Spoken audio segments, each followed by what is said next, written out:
என் பேர் தான் இருக்கும். அப்போ நான் ஓப்பன் பண்ணாதானே நல்லா இருக்கும். ஒரு பக்கம் பொங்கல் போட்டிலாம் வந்து முடிஞ்சு வந்து ப்ரைஸ்லாம் வந்து வாங்கி முடிஞ்சிடுறாங்க. அதுக்கு அடுத்த கட்டமாக வந்து பார்த்திங்கன்னா, சிவாவோட அவங்க ஹாஸ்பிட்டல் வந்து திறக்க தான் வந்து பார்த்திங்கன்னா, அடுத்த எபிசோடாக கொண்டுட்டு போயிருக்காங்க. ஸோ சிவாவோட ஹாஸ்பிட்டல் வந்து பார்த்திங்கன்னா, மகாலட்சுமி தான் வந்து அந்த ரிப்பன் கட் பண்ணி வந்து இது பண்ணுறாங்க. ஸோ வந்து உள்ளே வந்து பார்த்திங்கன்னா, மகாலட்சுமி வந்து என்ன சொல்கிறாங்கன்னா, கண்டிப்பாக வந்து இது என் பேராக தான் இருக்க போகுது அந்த ஹாஸ்பிட்டலுக்கு அப்படின்னு வந்து நினைக்கும்போது வந்து பார்த்திங்கன்னா, அதில் தான் வந்து ட்விஸ்ட்டே வச்சுருக்காங்க. ஸோ வந்து பார்த்திங்கன்னா, அன்னபூர்ணி பேர் இருக்குது. இதை பார்த்து வந்து பார்த்திங்கன்னா, மகாலட்சுமி வந்து ரொம்ப வந்து காண்டாயிடுறாங்க. அப்புறம் வந்து சிவா வந்து பார்த்திங்கன்னா நெகிழ்ந்து போய் பேசுகிறாங்க அன்னபூர்ணிக்காக.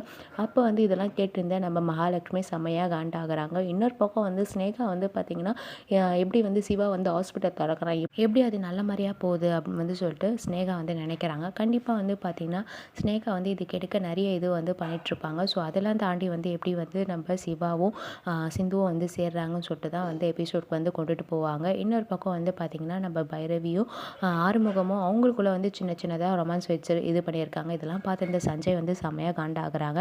எப்படின்னா வந்து பார்த்திங்கன்னா ஆறுமுகம் வந்து பிரிக்கணும்னு சொல்லிட்டு நினைக்கிறாங்க. ஆனால் வந்து ஆறுமுகம் மனசில் நினைக்கிறாங்க, உன் முகத்தை வந்து கூடிய சீக்கிரமாக வந்து பைரக்கு தெரிய வச்சு உன் மூஞ்சிலேயே வந்து காரி துப்ப வைக்க அப்படின்னு வந்து சொல்கிறாங்க. ஸோ இது மாதிரி தான் சீன்ஸ் வந்து அப்கமிங்கில் வரும் எதிர்பார்க்கப்படுகிறது. இது போல் நிறைய அப்படி தெரிஞ்சுக்கணும்னு நம்ம சேனலை மறக்காமல் சப்ஸ்கிரைப் பண்ணிக்கோங்க. நன்றி.